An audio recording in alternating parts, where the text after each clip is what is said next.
Hello and welcome to your pre and post-surgery breathwork.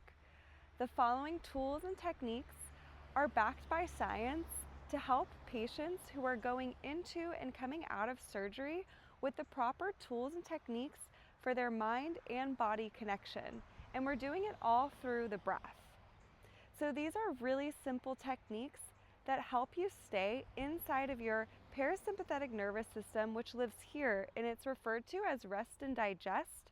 And a big tool always comes back to your diaphragm or belly breathing.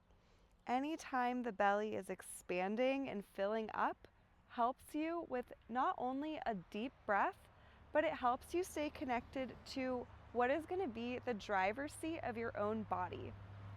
The other part of the nervous system lives here, and it's called our sympathetic nervous system. It's also referred to as our fight or flight. So the following tools are going to help you stay grounded here so that you can go into and come out of surgery with the tools that you need to feel grounded and empowered.